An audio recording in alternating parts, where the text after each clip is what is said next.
Let's go! Here's another episode of WizPod, guys!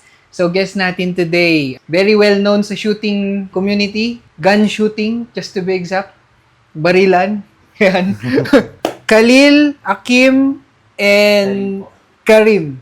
So, introduce yourselves and your titles, guys. I'm Karim Viray, 19 years old po. European Handgun Championships 2023 Production Optics Junior Champion po. Ako naman po 8 in the world sa standard division, tapos bronze sa junior category.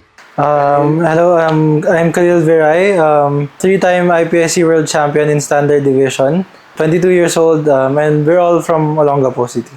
So, yun. For sure, kilala naman natin sila, kilala nyo sila if mahilig kayo sa shooting, basically. Anyway, let's just know what their background is, paano sila nag-start. Yun, actually, kailan ba kayo nag-start at paano kayo nag-start sa sports na yun? Nung 8 years old po kasi ako, nag-start kami ng dad ko sa Milsim, yung airsoft, barilan sa airsoft. Tapos eventually, nung 9 years old ako, nagkaroon ng practical shooting match. So, yung sport mismo namin ngayon. Pero airsoft, dun sa amin sa Subic. So, parang merong real steel competition, yung totoong baril po. Tapos, beside that, merong airsoft match. Kasi sinabi ko sa dad ko na gusto kong sumali, gusto kong matry. Tapos, muntikan ko pang hindi matry kasi may humiram ng airsoft namin. Pero luckily, ayun, nasubukan ko. Tapos, nagustuhan ko po. Tapos, doon ako nagsimula sa practical shooting. Tapos, eventually, nung 11 years old ako, nabilan na nila ako ng totoong baril. Pero, syempre, under my dad's name. Tapos, yun yung gamit ko, doon ako nagsimula. Nung 11 years old ako. Then, eventually, sumama na rin po sila sa akin. Kwento mo yung sa part na, pumunta tayo sa gun show. Tapos, kala di na in-expect na gano'n. Oo. Nung binili yung una kong baril, pumunta kami sa gun show sa Mega Mall. Tapos, di namin in-expect na yung baril, mahal pala. Akala namin, yung meron mga tagto 20,000 na pwede mo na pang competition. Yun lang inahandang budget. Pero, nagulat kami na nasa 100 plus thousand pala yung mga competition pistols. Pero, yun, luckily, nakabili naman. It's good. Yun nung bata kayo. 9 years old. bata. Start kayo literally. Okay. Abo kayo? Same po sa kanya, airsoft po muna. Tapos, eventually po, nag-transition kami sa real steel. Nung nag-start na po siya, nahiligan na rin po namin. Tapos, yun, nagtuloy-tuloy na po. Pero parang full-time athlete talaga kayo. Opo. I mean, may diet, may training, paano ba? Paano yung inaalagaan niyo? May proper training, diet, exercise, tapos yung mindset, may tamang training din para sa mindset, sa mental game namin sa competition. Kasi our sport is 50% mental. Oo, actually, tama. So like kunwari, like Carlos Yulo, nung lumaban siya, di ba ang dami niyang mga coaches, marami rin kayong mga staff on your... Nung nagsimula po kami, wala pa po masyado. Kami lang, dad ko lang, tapos kami lang po sa family. Tapos sa range po, di ba may kailangan magpulot ng basyo para ma-reload? Tapos kami lang po nung nagsa-start. Tapos eventually po, nung tumatanda, nung nagkakaroon ng pambayad na sa mga bad boy, ganyan tawag po namin bad boy. Caddy, ganyan. Sila na yung pumupulot ng shells para for us, nagre-reload ng magazines. Oh, okay. Pero when kayo when kayo naki-compete professionally? Ako po, kasi sa airsoft pa lang po, nagko-compete na kami. So paglipat ko sa real steel, konting training lang po, tapos diretso na rin po ako sa competition. Pero syempre, hindi po magaling agad. Simula, balik sa basic. Pero at least, nandoon na yung fundamentals, yung safety. Alam ko na po lahat. Kasi sa airsoft practical shooting, ganun din yung tinuro sa akin. And then when ka nagkaroon ng local recognition? Local recognition. Kung kailan ka nag-place locally. Kasi di ba ganun yun? Magpe-place ka muna locally and then internationally. Nung same year din po, nung pagka-start ko sa Real Steel. Number 1 ka kagad? No, hindi pa naman po. Nagsimula po yun mga class. Kasi sa IPSC may mga class yan. Yung highest is yung Grandmaster, tapos Master, Class A, B, C, saka D. Ginapang ko po yun, nagsimula ako na makuha ko yung Class D champion. Yung nakukuha po yung class na yun, depende sa percentage mo dun sa Grandmaster. So, yun, Hinabol ko yung class D kung sino pinakamagaling doon. Tapos dahan-dahan class C, B, A hanggang sa magmaster. Tapos grandmaster. So nakuha ko po yung class C champion ko sa first year ko din po. Oh, grabe ah. Pero hindi ba parang kain oras yun? Paano yung schooling? Paano nyo napagsasabay? Nung time po na yun, nung nagsisimula pa lang ako mag-shoot, so nag-aaral pa po ako nun, ginagawa ko, tapos wala dahil hindi naman po kami well off, tipid din kami, talagang budget din talaga yung problema sa nung nagsa-start pa lang kami. Ako po, nagda-dry fire ako every day. So, bago po pumasok sa school, meron akong 1 hour dry fire. So, gising ako ng 5:30, 5 o'clock, dry fire ako.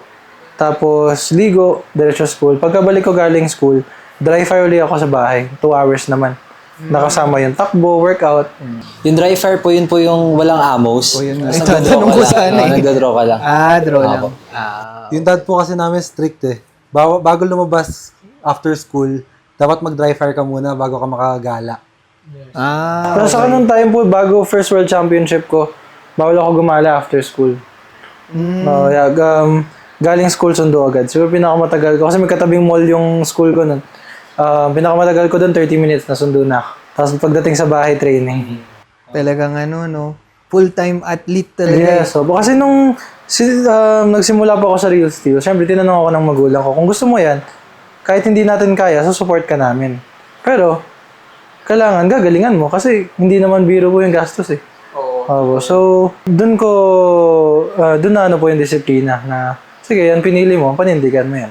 Tapos, so next question ko, ngayon na may mga titles na kayo, edi gaano kabigat ang pressure? So, pa nakaka-pressure kasi ikaw po yung hinahabol eh. Di ba? Kaya, pero, balik po dun sa mental game namin na kailangan isipin mo lang, ikaw lang yung kalaban mo, yung sarili mo lang. Yun ang mentality namin na ikaw, sarili mo lang kalaban mo, hindi mo dati iniisip yung future, yung past, dun ka sa present. Kung anong ginagawa mo, the here and now. Pero 'di ba parang para sa akin nakaka-proud. Filipino tapos as Filipinos, pupunta ka sa ibang country tapos alam mo yung imbis na maliitan ka, kakatakutan ka. Oh my God, nandiyan na si Khalil, nandiyan na yung mga Viray brothers. Parang ganun yung mentality ng ibang lahi eh. Pag pumapasok kayo, 'di ba? So, may mga stories ba kayo na tungkol doon yung mga halubilo kayo sa mga ibang mga foreigners, mga foreign shooters? Meron po. Masaya po actually kasama sila. Nakaka-pressure nung una.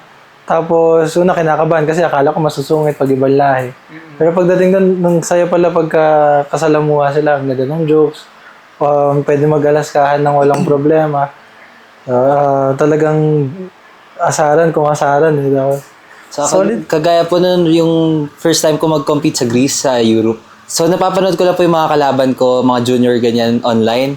Tapos sila rin, ganun din po nagagawa nila sa akin. Pinapanood lang nila ako. Tapos pag abot na po sa Greece, parang mababait naman po pala, ganyan.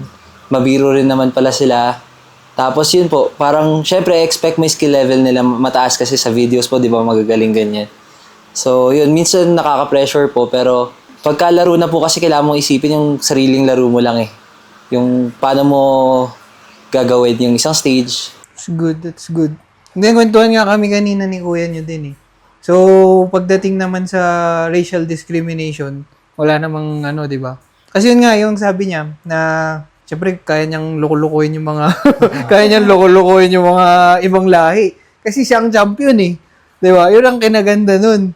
At least yung pagdating sa racial discrimination, tayo yung nagdi-discriminate. Oo. Saka kung titignan nyo po, parang nung una, kasi sa mga maririnig mo na kwento, parang nakakatakot kapag may nakasalamuha mo yung mga foreigners. Pero sobrang saya kasi kahit yung mga ganun na biruan, mga tawag na racist joke. Sa amin, joke lang talaga kasi I could be racist to them. Ganun din sila sa akin. So, comedy pagka magkakasama po kami sa range. Yeah, maganda. At least yung competition nyo is friendly talaga. Oo. Ngayon. Pero no hard feelings pag natalo nyo sila o syempre masama din loob nila. Sobrang sport naman po. Pagdating po sa laban, minsan bakbakan po kasi talaga eh pag sa laban sa ibang bansa. Pero gusto ko po talaga po sa mga foreigner, pagkakalaban mo, sa laban lang kayo magbabakbakan. After the match, get together, hang out, minsan iinom. Yan. Sa-celebrate magkakasama kahit yung pangalawa sa'yo, ganyan. Pero yung mga, meron ka na ba yung talagang, may time ba na kumbaga parang sa basketball buzzer beater, yung super close fight? Yes, nagkaroon ako nito nung 2022 sa French Nationals. Kalaban ko, teammate ko rin po, from Czech Republic. So, nag-same division kami, naglaban kami. Tapos nanalo lang po ako ng 8 points. Wow. Actually po, nahulugan pa siya ng magazine, kaya ako siya natalo kasi napindot na yung baril niya. So, muntikan talaga ako matalo. Kahit yung mga small errors na ganun, pwede ka manalo. Kung sa akin nangyari, hindi ako natalo. Anong title yun sa world champion? Hindi po, French Nationals naman yan na po. Yung team nyo, anong team nyo nga? Team CZ po from Czech Republic. It's a firearm brand from Czech Republic. Isa siya sa pinakakilalang brand ngayon sa buong mundo. Actually, naririnig ko nga rin yan. Mahal yung mga baril nila. Actually po, very sulit. Hindi siya yung masasabi niya na luho na baril. Siya something na pag binili mo, pwede mo nang pang-compete, pwede mo rin pang bit-bit, pang carry. Sobrang sulit, all-around pistol. Okay, that's good. So, yun, next question. About the shooting community here sa Philippines. Kamusta naman ang shooting community dito? Super supportive naman po, pero syempre minsan di mo maiwasan yung mga intriga sa iba-ibang bagay. Pero the shooting community in general is really supportive.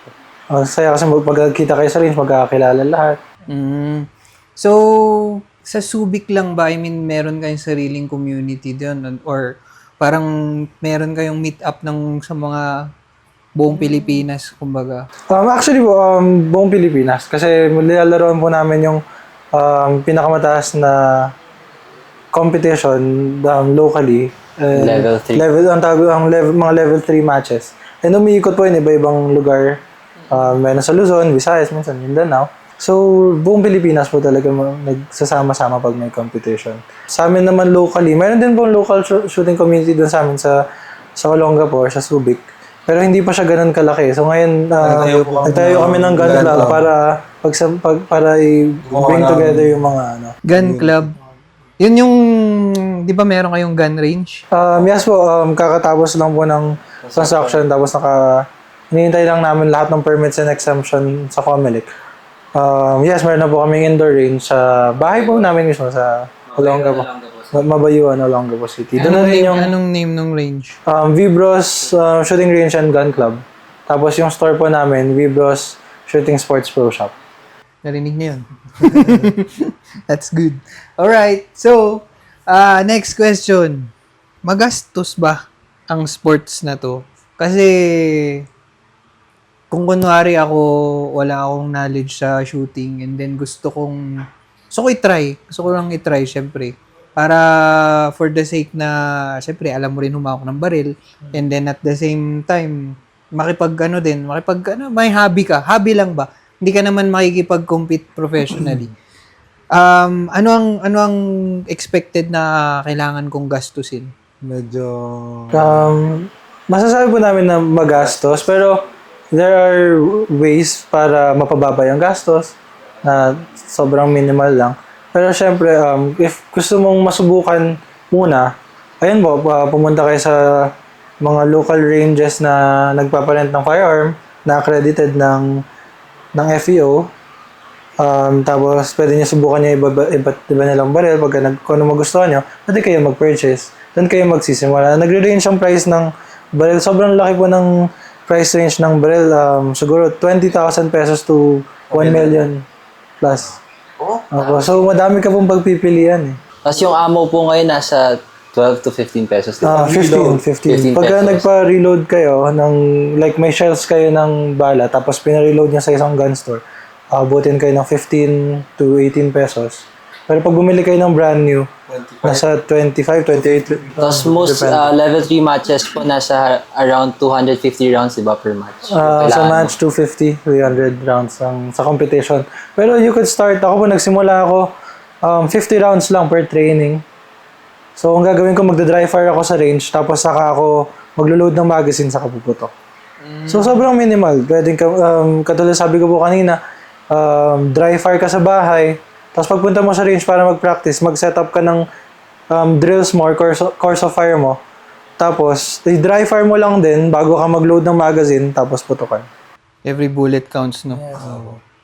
Yung magastos din po pag yung may matches na, kunyari malayo, kailangan mo ng airfare, tapos syempre, yung mga hotel accommodation, ammos mo, permits para makatravel. Transportation sa daily, Yun po yung pagka competitive ka or gusto mo talagang mag-all-in kahit hobby siya na umiikot ka sa mga competitions. Pero kung hobby lang talaga na gusto mong nagpiplinking ka, nagsushooting ka, madali lang po yun. It's either you rent a gun or you buy a cheap one kung hindi kaya. Pero if eventually or if kaya naman ng budget, I would suggest na bumili ka ng firearm like CZ kasi sobrang sulit. Siya yung nasa mid yung price, so hindi siya mura, hindi rin siya mahal. Tapos, hindi bumababa yung price niya, kaya super sulit. Anong model sa CZ ang magandang starter gun? Para sa akin, ang pinaka mabenta sa CZ, dalawa po yan eh. Tapos magkaiba sila ng division. So, para sa production division, that's the Shadow 2, CZ Shadow 2. 9mm ang caliber niya, so mas mahina po yung recoil. Tapos, super basic, wala kang masyadong kailangan palitan. Then, the other one is the CZ TS2. Yun yung gamit ko for standard division. It's either bumili ka ng 40 caliber or 9mm. Yung pinagkaiba lang ng divisions na yun, sa division ko sa standard, pwede ka mag-major scoring. So, iba yung klase ng scoring ng 9mm saka 40. Mas mataas yung score mo pagka naka 40 caliber ka, pero mas malakas yung recoil. So, nando dun sa shooter kung pipili ka ng mas mahinang recoil pero mas mababa yung scoring or malakas yung recoil tapos mas mataas yung scoring. Actually, nakwento rin dati ni tito mo sa akin. Yung meron kang parang signature gun ba? Galing sa CZ? Yeah, so meron akong CZ TS2 orange na naka-bull barrel na tinono nila for me. Tapos ngayon, nung nanalo po ako sa World Shoot with that gun, pinakustomize namin. So, dalawa sila. Mamaya pwede natin i-flash. Pinakustomize ko na nakalagay po yung name ko saka yung title ko dun sa barrel. Tapos, siya, for mass production siya ng CZ? No, hindi po. Yun yung dalawang nanalo ko lang po na barrel sa World Championship. Kala ko parang, kumbaga, si Lebron may signature shoe, ganun. Hindi po. Hindi pa po ganyan. Hopefully soon po. Tignan mo natin. Oo, di ba? Why not? May 3-time champion eh. Parang sobrang hirap i-achieve nun. Pero at your age, di ba? Parang 22 ka lang, tapos, wala lang. Nabibilib ako. So, ano ang mga preparations and requirements for these sports? Usually, ano bang ginagawa nyo? Yung mga simple preparations and requirements. Ayan po, dry fire, fitness, tapos Cardio, mga ganun. Yan nga po. More on mental din po. Mental preparation bago laban. Kasi kahit gaano ka ready ka sa equipment, sa training, pero pagdating mo dun sa araw ng match is kabado ka, mali yung mental game mo o yung mental state mo nung laro na yun, nung araw na yun, hindi ka makakapag-perform ng maayos. Pinaka-importante po yung mawala yung kaba. Kasi pag kabado ka, manginginig po yung kamay nyo. So pagka may target, tapos nanginginig kamay nyo, mahirap patamain ka. Tapos mas lalakas rin yung recoil ng baril kasi So, nanginginig ka. mental talaga, no? Pati po pag kinabahan ka kasi, yung focus mo po nawawala. Yung Hindi mo naiisip lahat. yung Kunyari, game plan mo, nagugulo. yung sight alignment, yung... Trigger prep, yan. lahat. Minsan nakala mo, movement, yung stage. magugulat ka parang hindi ikaw yung lumaro. So, paano yung tinatanggal yung kaba nyo? I mean, syempre, hindi mo matatanggal yun eh. Kasi, di ba, simpleng kunwaring laro-laro lang ng basketball sa kanto, kakabahan ka ng konti pagka may referee eh. Di ba? Di ba, paano nyo tinatanggal? Iba-iba po eh. Ako sa lifestyle, kunyari, ang ginagawa ko sa everyday life, ginagawa kong confident yung sarili ko, ganyan, kung paano ako makitungo po. Tapos, sa pagdating naman sa match, pipilitin ko talaga mag-focus sa kung anong ginagawa ko lang dun sa present para hindi ko iniisip yung future saka yung past. Kasi pag dumaan dun yung utak mo, fear lang yung lalabas eh. Kasi kung pumalpak ka ng past, madadala mo sa present. So, wala kang di mo iniisip. Ako naman po, dapat masaya ako yung araw ng laro. yung kaba ko, nababawasan dapat masaya ka. Hindi ka, yung mood mo dapat, mataas. Hindi. Walang negativity. Parang positive lang palagi nasa isip. Na kaya ko to, ganyan. Tapos kung pumalpak man po yung last stage na pinutukan, hindi, dapat din nakalimutan na hindi na iniisip. Tapos focus na po dun sa next stage. At nakikinig ng music. Music helps. Sige, ikaw Karim, anong advice mo? Yun lang po, kailangan positive mindset. Tapos, walang ibang iniisip ko din yung putok lang, ganyan. Kalimutan mo na yung mga nasa bahay, yung mga friends, ganyan. Jowa, ganyan. Yung isang competition na po. Requirements naman, may paperworks ba? Licenses? So, pagka kumuha po kayo ng firearm, syempre yung license to own and possess firearms, yun yung kukunin niya sa FEO sa krame. Meron mga requirements for that. So, yung neuro test, drug test, NBI clearance, ayan. Tapos every time na magta-travel ka para sa isang match, dapat meron kang So, either may PTC ka, yung permit to carry, or PTT, permit to transport. Yun po. Tapos, para makapag-compete ka, kailangan din member ka ng Philippine Practical Shooting Association. at saka ng gun club. Kailangan maging member ka muna ng gun club bago ka magkaroon ng PPSA ID. So, kunwari member ako sa Vibro, sa gun club nyo, matutulungan nyo ako sa mga Yes, so, okay. That's good. At least alam mo yung yung hindi ka, kumbaga, you're not left in the dark na pag gusto mo yung sports parang hindi mo alam gagawin. At least may lalapitan, di ba? Pwede kang pumunta sa Vibros, pwede kang pumunta sa shop nyo. yes, so, sa mga gusto naman po matuto or mag-start sa shooting, pwede naman po nila ako message directly. I'll be really happy to help para lumaki yung community natin. Saka po, pag visit niyo po yung range namin, tapos nandun po kami, pwede po namin kayo i-guide kung paano mag-start, ganun. Paano yung tamang trigger pull, kahit pa paano, mga ganun. Tsaka shooting gears po, meron po sa shop namin, sa Vibro, Shooting Sports Pro Shop. Kailangan mo rin po kasi ng magandang gear para makapag-perform ka rin ng maayos. Kailangan durable, madali gamitin. And kami po yung dealer ng pinaka-durable saka Pinakamagandang shooting equipment. Maliban sa baril, yung rig namin nandun yung holster, mag-pouch. Double Alpha Academy Yes, po. Double Alpha Academy. Siya yung isa sa big sponsors. Nice. At least, di ba? One-stop shop. Nandun na lahat talaga. Andun pa yung mga professionals. Saan pa kayo? Ayan. So, speaking of being a professional, how do you juggle this? How do you juggle being an athlete? How do you juggle your business? Your love life? Lahat na. Paano nyo na-juggle yun? Actually, mahirap pero ginagawa namin, ako nagde-designate, kapag sa aming tatlo po, ako nagde-designate ng gagawin sa pagdating sa work. Tapos, kailangan lagi kami may time for our families. Tapos, pagdating sa after work, siguro 6 o'clock, 6 p.m. onwards, dun kami pwedeng pumunta sa mga girlfriends. Tapos kunyari siya po, may big match po siyang talaga kailangan paghandaan. Kami po yung gagawa ng mga work na kailangan niya gawin. Ganun. Yung buong family po yung mag-iisip nun. Tapos siya po, focus na siya sa competition. Yun ang kinaganda naman nun, At least at least it's a family business, di ba? Kumbaga, pag busy ang sino man sa inyo, kung sino makikipag-compete, merong sasalo ng workload. Yes, oo. That's very good. Maganda yung line of succession, kumbaga. Ayan. So, last question, guys. If there are anyone who are watching, listening, ano ang may advice nyo sa kanila? Kung gusto mo nila mag-start ng shooting? Or... kung idol ka nila, di ba? How to be you, kumbaga. So, una po, syempre, get a proper coach. Hindi ko lang po sinasabing ako, pero you could message me directly. Para mabigay po sa inyo yung mga tamang, kung paano magsimula ng tama. Yung fundamentals, proper gears, kung paano mag-start sa sport na to, tapos ano yung tamang journey sa yung step-by-step process ng pag-angat sa sport. Saka para masaya din. Kasi ang hirap po na, parang sabi nyo kanina, nangangapa kayo. So maganda meron nagsasabi sa inyo. And yung tao na yun is someone like me or iba pang mga coaches natin in the Philippines. You could contact us directly para mabigyan namin kayo mga advices. Saka enjoy lang muna nila. Sa enjoy lang po. Pero unang-una ang safety. So, Safety ako. Yung Dapat, disiplina kasi, di biro po yung totoong dapat baril. laging happy, safe shooting. Oo. Di ako sa totoo lang. Nakahawak na ako ng totoong baril. Pero alam mo yun, parang kinakabahan ako, oh, shoot baril, di ba? Parang ganun eh. Siguro, beginner mindset, syempre. So malamang, ganun din sila.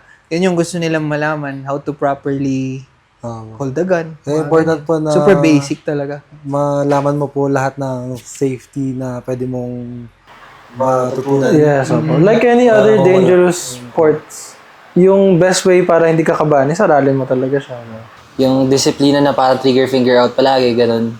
Yung wag tututok ko san-san, dapat downrange lang palagi, 180 degrees, ganun. Huwag mo itututok sa mga bagay or tao na hindi mo gustong masaktan or masira. Yun ang Sa mga number gusto one. mo lang. Hindi, joke lang. Joke lang. Sorry. Sige. Okay, so thank you so much for the advice. And then, anything to plug, guys? Actually, meron kami ipa-plug kasi meron kami pinaplano na online academy for Khalil. Yan. Soon, guys. Easiest way to contact Khalil.